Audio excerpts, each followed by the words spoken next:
purification is extremely, extremely important. If you plant your seeds on the ground that is filled with weeds, what will happen? The weeds will cover up the seed, right? And nothing much will come out of it. Right or wrong? Right. That weed are your weaknesses. Your weaknesses. You have to eradicate your weaknesses systematically for the next 2-3 years. Unless you eradicate these weaknesses within you, you will not progress. The way to eradicate this weakness is to spend 10-15 minutes a day, every day without exception, at a specific time. You meditate on what you have done the whole day, including the mistakes. Whatever mistake you have done, you erase it, and you make a firm resolution, you will be doing the right thing. You will be doing the right thing. Without self-purification, there is no progress. Without self-purification, there is no progress. Sometimes, you may invoke for the blessing of God, the blessing of the great, great ones, the blessing of Lord Mahagurujimeling, and others to help you remove certain weaknesses. Okay, to make you understand. Okay, it's like this. You say, God the will. Will. Love. Intelligence. Omnipotence. Omniprovidence. Omniscience. So you are made in God's image. You have will, love, and intelligence also. So the virtues and the weaknesses are connected with these three qualities. What did I say? The virtues and the weaknesses are connected with these three qualities. Since you are capable of feeling and loving, so what is the virtue? Loving. You say loving kindness. First in thoughts. Listen. Why start with the thought and emotion? Thoughts and emotions are the seeds. What you sow, you harvest. What you sow, you harvest. If your thought and emotion are wholesome, what comes out of your mouth and what comes out of your action will be loving kindness and wholesome. Clear? Good thoughts, good emotions beget good words, good action. The thought and the emotions are the seeds. Loving kindness in thoughts, in words, beget loving kindness in words, loving kindness in action. Clear? So you have to start with what is inside your mind, what you feel, what you think. Are they wholesome? Are they good? Do they correspond to the love aspect within you? Loving kindness. You have to avoid wickedness. You have to avoid wickedness, maliciousness, anger, hatred, unnecessary violence. Is that clear? Yes. You have to be careful. If your thoughts, your emotion is that of unjustifiable aggression just for the sake of aggression, because it is enjoyable, what comes out of your mouth will be aggressive. What comes out of your email to your finger will be aggressive. You will not have peace.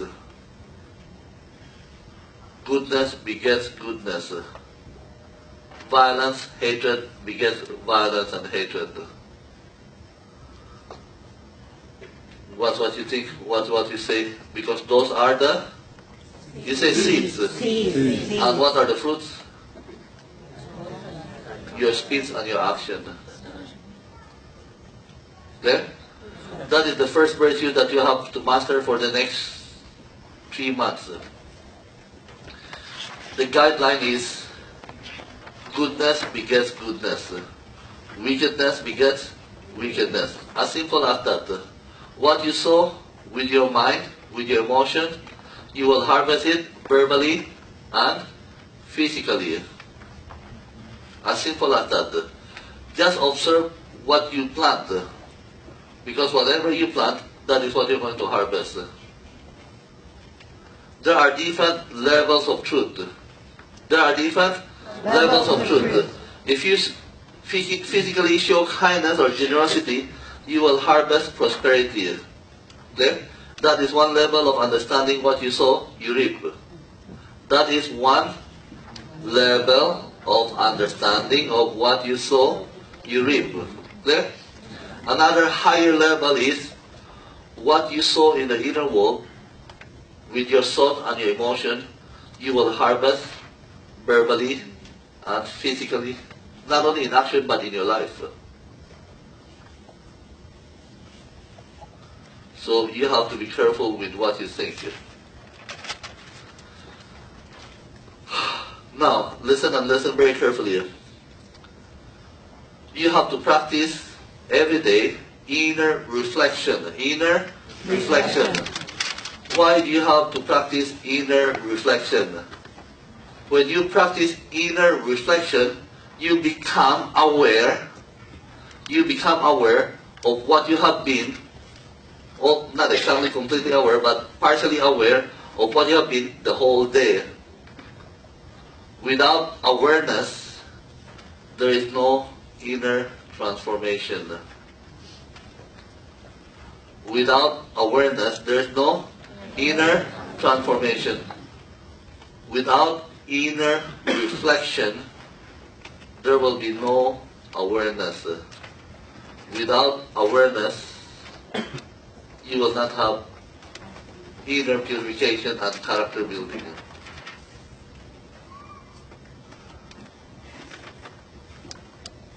So this is what you have to do. Every morning, before you take your bath, you sit down for 5-10 minutes. Don't do any meditation. Just do inner reflection and firm resolution. You just meditate what I did. What did I do the whole day yesterday?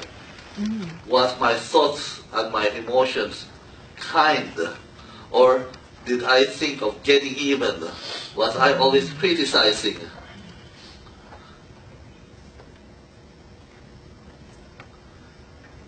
Was I thinking of saying nasty thing to this person just to get even?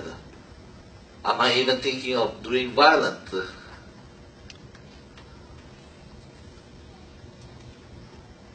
Clear? Now, were the words that come out of your mouth the other day too harsh?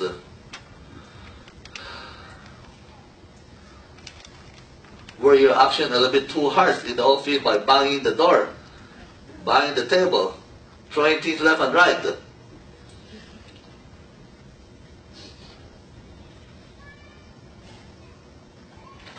After that, you make the correction. You make the correction. How do you develop awareness? By? Ask the person beside you. By? Inner reflection. Inner reflections. Without awareness, without inner reflection or awareness, will you be able to transform yourself? No. That is exactly the problem. What do you do in the morning before you take your shower? Inner reflection and firm resolution. Follow the instruction to the letter for the next 3 years. Your progress will be guaranteed. Did I say something? Yes. Follow the instruction to the letter for the next 3 years. Your progress will be guaranteed. Without that, you will fall. Without that, you will fall. Why is that?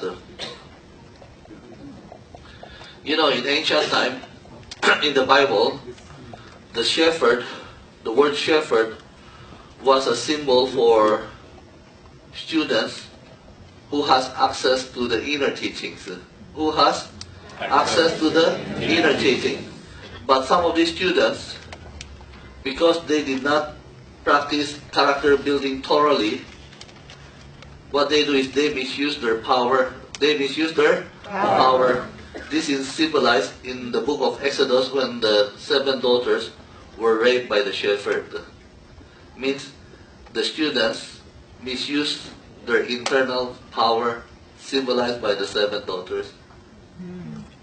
So it means that they become not very good people. In order to progress, you must really eradicate whatever weaknesses within you. No eradication of weaknesses, no progress. Clear? Yes, clear.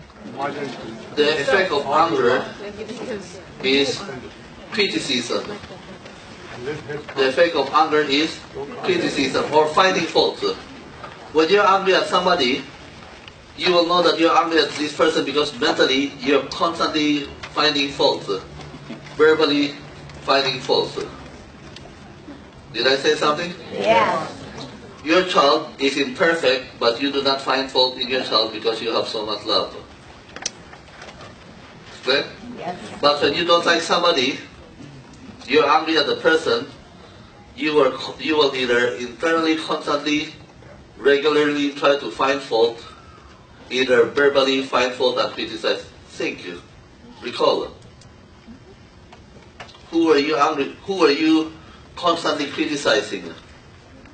Finding fault. You think it is justifiable, right? But look deep within you, be honest. Were you angry at this person?